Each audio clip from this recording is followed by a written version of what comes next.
முருகனை ஏன் எல்லாருமே கொண்டாடுறாங்க?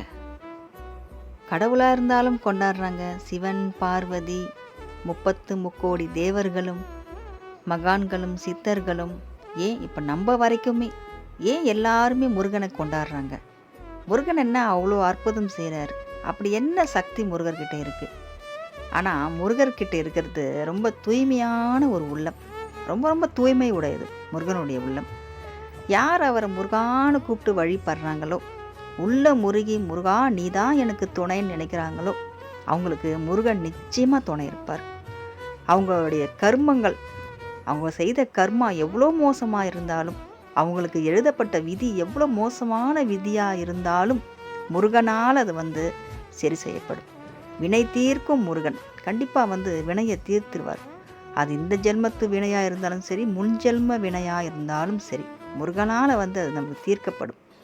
ரொம்ப பெரிய பெரிய கஷ்டங்கள் வந்தாலும் சரி, அதெல்லாம் தடுத்து விட்டுருவார் முருகர்.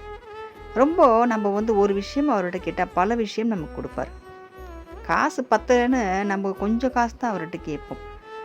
நம்ம தேவைக்கு அதிகமாகவே கொடுத்துருவார். நம்ம தேவைகள் தீர்ந்து நம்மக்கிட்ட காசு இன்னும் நம்மக்கிட்ட இருக்கிற மாதிரியே செஞ்சிருவார். யார்கிட்டையும் நம்ம போய் கையெஞ்சுற மாதிரி செய்ய மாட்டார். அவரே நமக்கு யாரோ ஒருத்தர் நல்லவங்க மூலியத்தில் நமக்கு காசு கொடுத்துருவார். அந்த காசு நம்ம திருப்பி கொடுக்கறதுக்கும் நம்ம திறமைசாலியாகவும் நம்மளை ஆக்கிடுவார். நமக்குள்ளே என்ன திறமை இருக்குதுன்னு பார்த்து அதை வெளியே கொண்டு வருவார் முருகர். நமக்கானது என்ன, நம்மளால் என்ன முடியும்? எல்லாருமே ஒவ்வொருத்தருக்கும் ஒரு திறமை இருக்கும். சில சமயம் நமக்கே அந்த திறமை தெரிய மாட்டேங்குது. நமக்குள்ளே நமக்கு என்ன திறமை இருக்குன்னு தெரிய மாட்டேங்குது. ஏன்னா அந்த மனுஷங்க நம்மளை குழப்பி விட்டுறாங்க, திட்டுறாங்க, வேதனைப்படுத்துகிறாங்க, வலியை உண்டாக்குறாங்க. இந்த ஒரு சூழ்நிலையில் நம்ம என்ன பண்ணிகிட்ருக்கோம், நமக்குள்ளே என்ன திறமை இருக்குன்னே நமக்கு யோசிக்கிறதுக்கு கூட டைம் இருக்க மாட்டேங்குது. ரொம்ப கஷ்டப்பட்டுட்ருக்கோம் நம்ம.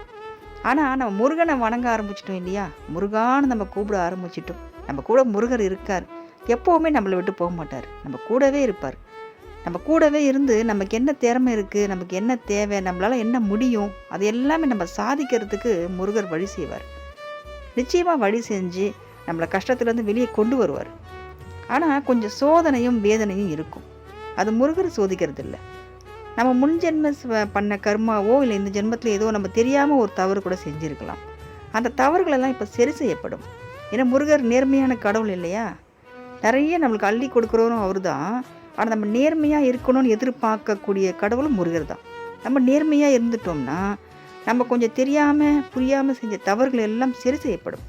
அவரே சரி செஞ்சிருவார். அந்த கஷ்டமும் நம்ம கொடுக்க மாட்டார். எல்லாமே சரி செஞ்சு சிறப்பான வாழ்க்கை நமக்கு கொடுப்பார்.